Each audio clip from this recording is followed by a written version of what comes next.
السلام علیکم. آج ہم سیکنڈ ایئر کا سلیبس اسٹارٹ کرنے والے ہیں اور اس میں سب سے پہلے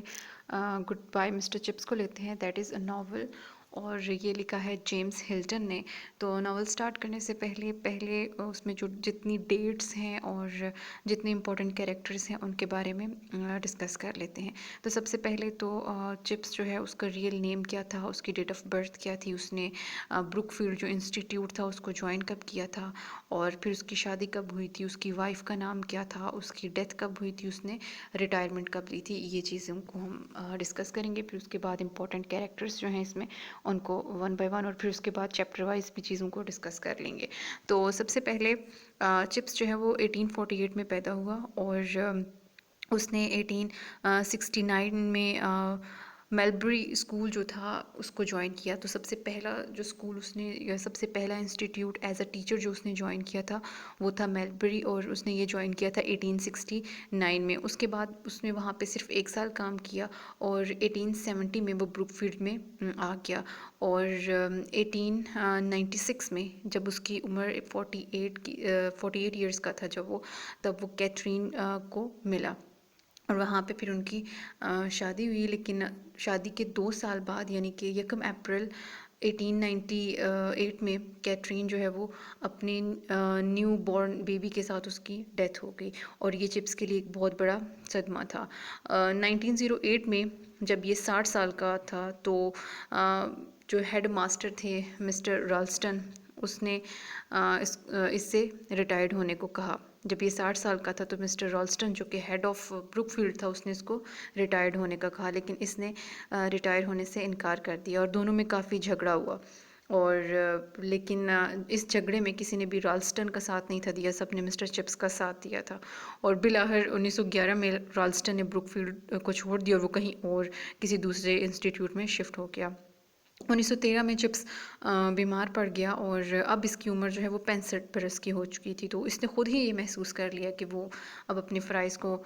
سر انجام نہیں دے پائے گا، تو اس لیے اس نے یہ ڈیسائیڈ کیا کہ اب وہ ریٹائرڈ ہو جائے گا. اور پھر اس کے بعد اس نے ملازمت جو ہے وہ چھوڑ دی. 1917 میں بروک فیلڈ کا ہیڈ ماسٹر جو تھا چیٹرس وہ بیمار پڑ گیا، اور اس کے بیمار پڑتے ہی پھر جو بروک فیلڈ کا قائم مقام ہیڈ ماسٹر تھا وہ کون بن گیا؟ مسٹر چپس بن گیا. اور چونکہ اس میں ورلڈ وارز کا بھی ذکر ہے تو چونکہ جنگ چل رہی تھی اس وقت، اور جو جنگ کا اختتام ہوا وہ تھا 11 نومبر 1918 میں، اور اسی کے اختتام کے ساتھ چپس نے استعفیٰ دے دیا. اور اگلے جو 15 سال ہیں وہ اس نے مسز وکٹ کے گھر پہ گزارے، اور وہ ہر روز اپنی میموریز کو یاد کرتا تھا وہاں پہ. ایون جو چیپٹر نمبر 1 سٹارٹ ہوتا ہے وہ بھی ایسے ہی سٹارٹ ہوتا ہے کہ یہ مسز وکٹ کے گھر پہ ہے اور وہاں پہ یہ پینگ گیسٹ رہ رہا ہے. اب مسز وکٹ کون ہے؟ مسز وکٹ کا کیریکٹر بہت امپورٹنٹ ہے اس پورے ناول میں from the beginning to the end. Mrs Wickett ایسا کیریکٹر ہے جو سب سے زیادہ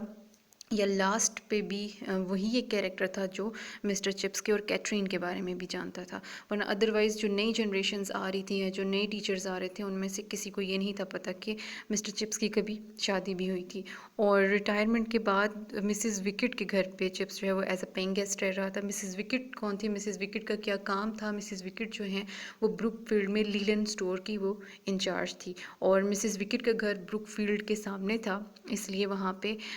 مسٹر چپس نے ریٹائرمنٹ کے بعد وہاں رہنے کے بارے میں سوچا، اور وہ اپنی زندگی کے تمام معاملات جو ہے وہ اسکول کی گھنٹیوں کے مطابق گزارتا تھا. اس کے بعد جب آخری بیل بجتی تھی اسکول کی تو اس میں پھر چپس کیا کرتا تھا کہ جو روم میں گیس چل رہی ہوتی تھی وہ بجھا دیتا تھا اور کوئی جاسوسی ناول لے کے بستر پر چلا جاتا تھا. سونے سے پہلے وہ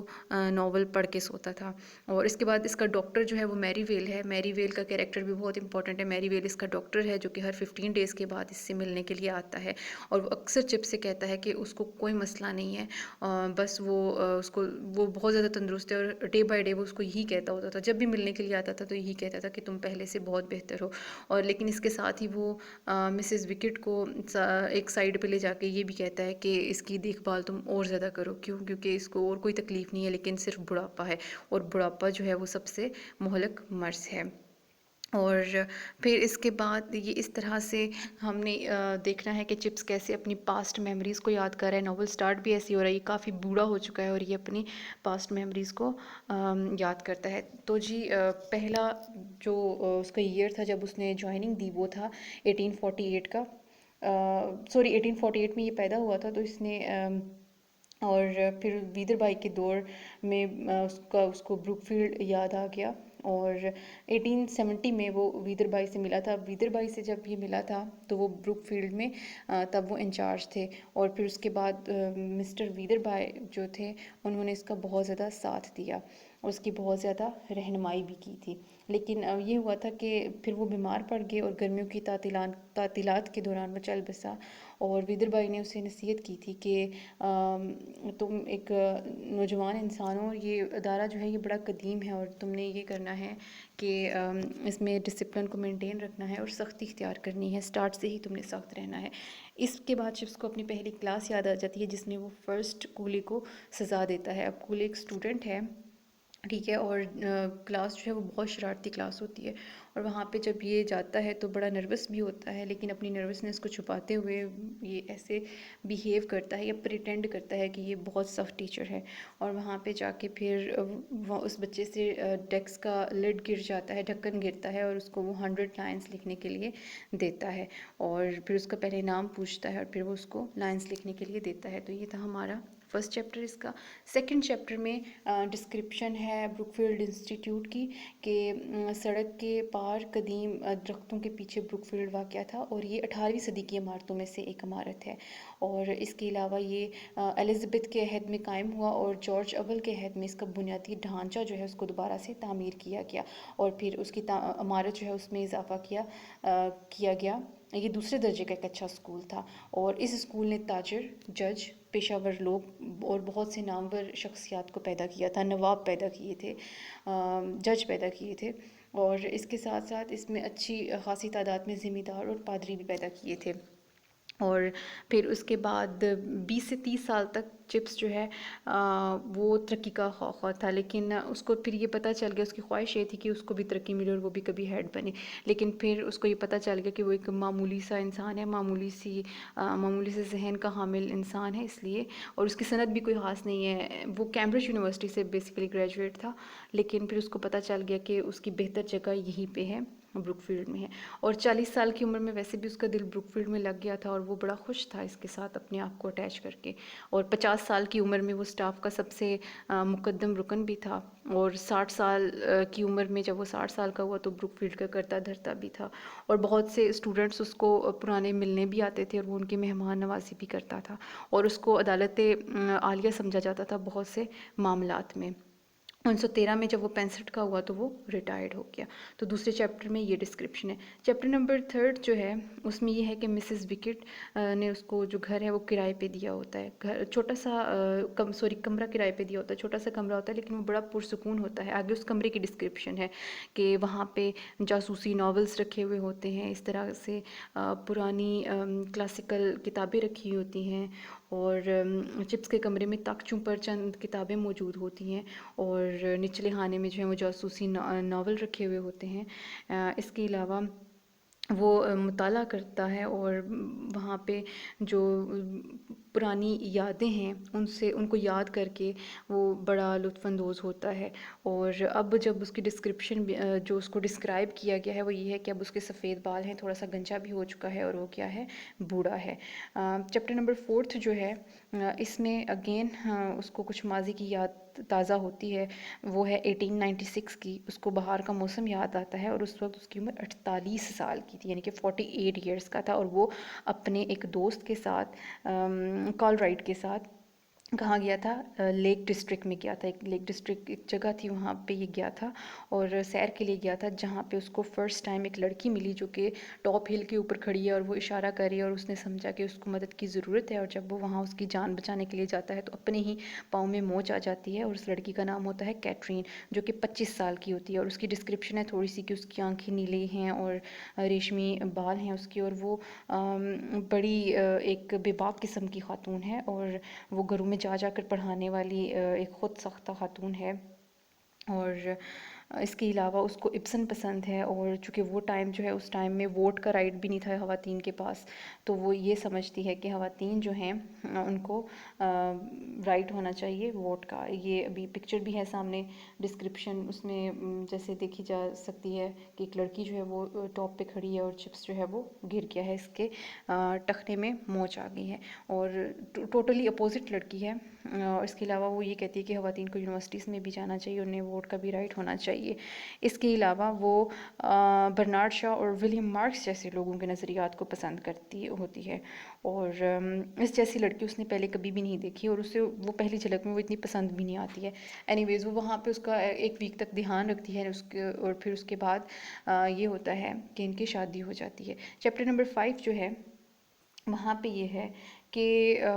چپس جو ہے مسز وکٹ کے ہاں رہائش پذیر ہے، اور وہ گھنٹوں خیالوں میں کھویا رہتا ہے، اور وہ یادیں کس کی ہوتی ہیں؟ کیتھرین کی یادیں ہیں، اور اس کو وہ ہر لمحہ یاد آتا ہے، اس کے ساتھ اس کی چہل قدمیاں کیتھرین کے ساتھ یاد آتی ہیں۔ اس کے علاوہ اس کی آواز، اس کے شوق کہہ کے یاد آتے ہیں۔ وہ ہمیشہ خوش و خرم رہتی تھی، اور وہ دن جب وہ دونوں اکٹھے ہوتے تھے وہ ان ڈیز کے بارے میں سوچتا ہے، اور اکثر وہ اپنے فیوچر کو پلان کرتے رہتے تھے۔ اور کیتھرین جو ہے وہ یہ کہتی تھی کہ مجھے بڑی خوشی ہے کہ تم ایک ٹیچر ہو، تم کوئی بڑے کاروباری انسان نہیں ہو، کیونکہ اس کو وہ پسند نہیں ہوتے، اس کو چپس کی محنت اور اس کی سچائی اور لگن پسند ہوتی ہے۔ لیکن چپس جو ہے وہ یہی کہتا ہوتا ہے کہ میں بڑا حقیر سا انسان ہوں، لیکن کیتھرین کو اس درجے کے لوگ جو ہیں وہ بڑے پسند ہوتے ہیں۔ تو یہ تھی، اور اسی چیپٹر میں یہ بتایا جاتا ہے کہ وہ اپنے بارے میں یہ بتاتا ہے کہ وہ اتنا ایوریج انسان ہے، اس لیے ابھی تک وہ کسی سے شادی نہیں کر سکتا، ابھی تک اس نے شادی نہیں کی ہے، اور اس لیے یہ باتیں سن کے کیتھرین بڑی ہنستی ہے، اور بعد میں جو ہے ان کی بات چیت سٹارٹ ہوتی ہے، اور پھر شادی سے 1 نائٹ بیفور میرج وہ کہتی ہے گڈ بائی مسٹر چپس۔ تو اس ٹائٹل کی بہت زیادہ امپورٹنس ہے، گڈ بائی مسٹر چپس کی، کیونکہ پہلی بار مسٹر چپس کو گڈ بائی مسٹر چپس کون کہتا ہے؟ کیتھرین کہتی ہے، اور مسٹر چپس کا فل نیم ہوتا ہے مسٹر چپنگ۔ اچھا، چیپٹر نمبر 6 جو ہے ان کی شادی کے بارے میں ہے کہ ان کی شادی جو ہے وہ بڑی کامیاب ایک شادی تھی، اور کیتھرین نے بروک فیلڈ کو بھی فتح کر لیا تھا جس طرح اس نے چپس کو فتح کر لیا تھا، اور وہ کچھ ہی دنوں میں استاد جو ہیں ان کی اساتذہ کی بیویوں میں بھی وہ بہت زیادہ مقبول ہو چکی ہوئی تھیں، اور ان کی جو بیویاں ہیں وہ اسے بڑا حسد کرتی تھیں، کیونکہ بڑی وہ بے باک قسم کی ہوتی ہے، اور اس کے علاوہ کافی مزاحیہ قسم کی ہوتی ہے، اور اس نے اس کا مشن یہی ہوتا ہے کہ وہ کیا کرے، بروک فیلڈ کو جو ہے وہ ایک اچھا انسٹیٹیوٹ بنائے، اور اس کے علاوہ وہ کوئی بہت سے میچز کرواتی ہے بروک فیلڈ کے درمیان، اور بہت سے اور اسکولوں کے درمیان میں وہ تجویز بھی دیتی ہے، اور یہ اس کا ایک انقلابی خیال ہوتا ہے، لیکن اسٹاف جو ہے وہ مخالفت کر جاتا ہے، اور ان کا یہ خیال ہوتا ہے کہ جو مشن کے لڑکے ہیں وہ گنڈے ہوں گے، اور بروک فیلڈ ایک پرسکون فضا کا ماحول جو ہے وہ اس کو خراب کر دے گا۔ تو اینی ویز ان کا وہاں پہ میچ ہوتا ہے، پھر اس کے بعد چیپٹر نمبر جو 7 ہے اس میں یہی ہے کہ اب کیتھرین جو ہے اس کی یاد اگین وہ اس کو دیکھتا ہے، اور اس کے بارے میں اس کو خیال آتا ہے، وہ یہ دیکھتا ہے کہ کبھی وہ اس کے پاس بیٹھ کے ہنس رہی ہے، کبھی وہ یہ دیکھتا ہے کہ وہ موسیقی کی دھنیں بجا رہی ہے، اور کبھی وہ یہ دیکھتا ہے کہ وہ کوئی ساز بجا رہی ہے، اور کبھی وہ یہ دیکھتا ہے کہ وہ کہیں اور جا رہی ہے، اور کبھی وہ اس کے پاس بیٹھی ہوئی ہے، اور وہ اکثر اس کو مشورے دیتی تھی، اس کو اس کے مشورے یاد آتے ہیں۔ پہلا مشورہ وہ یہ دیتی ہے کہ بچوں کے ساتھ جو ہے سختی نہ کرو، لیکن وہ یہ کہتا ہے کہ کچھ معاملات میں سختی کرنی پڑتی ہے، کیونکہ ایک گندی مچھلی سارے تالاب کو گندا کر دیتی ہے، اور پھر اس کے بعد وہ یہ کہتی ہے کہ چھوٹی چھوٹی غلطیوں پہ بچوں کی اصلاح کیا کرو، بجائے ان کے کہ ان کو سزا دیا کرو۔ اب یہ چھوٹے چھوٹے واقعات ہوتے ہیں ماضی کے جو چپس کو یاد آ رہے ہوتے ہیں، اور ان کو لکھنے کی بھی کوشش کرتا ہے، لیکن اس کا یہ کہنا ہوتا ہے کہ جب وہ لکھنا سٹارٹ کرتا ہے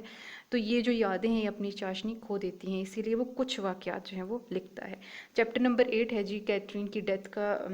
سین ہے یہاں پہ، 1 اپریل ہے 1898 کا، وہ خوفناک دن آج بھی اس کو یاد ہوتا ہے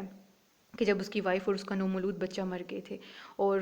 وہ خود کو یہی سمجھتا ہے کہ وہ بھی ان کے ساتھ مرنا چاہتا تھا، لیکن پھر اور وہ لوگوں سے تعزیتیں وصول بھی نہیں تھا کرنا چاہتا، اسی لیے وہ کیا کرتا ہے کہ اس دن اپنی کلاس لگا لیتا ہے اور چلا آتا ہے یہاں پہ، دراصل وہ صدمے سے بھاگنے کی کوشش کر رہا ہوتا ہے۔ پھر چیپٹر نمبر 9 جو ہے اس میں اس کی ڈیتھ کے بعد وہ اگین اپنے پرانے اپارٹمنٹ میں آ جاتا ہے، چھوٹے سے اپارٹمنٹ میں، تو پہلے اس نے یہ سوچا ہی نہیں ہوتا کہ وہ یہاں پہ آئے گا، پھر وہ یہ بھی سوچتا ہے کہ وہ جو ہے چھوڑ دے گا، انسٹیٹیوٹ چھوڑ دے گا، لیکن بعد میں اس کو احساس ہوتا ہے کہ اس کو عہدہ نہیں چھوڑنا یا اس نے عہدہ چھوڑ کر اچھا نہیں کیا۔ اور اب نئی صدی کے آغاز کے ساتھ ہی چپس میں بھی ایک ایسی مطلب حلاوت آ جاتی ہے جس سے اس کے مذاقوں میں ہم آہنگی آ چکی ہوتی ہے۔ اب وہ بھی مذاق کرنا سٹارٹ کر دیتا ہے، اب اس کو نظم و ضبط کے معاملے میں کوئی مشکل پیش نہیں آتی ہے۔ تو یہ تھے ہمارے 9 چیپٹر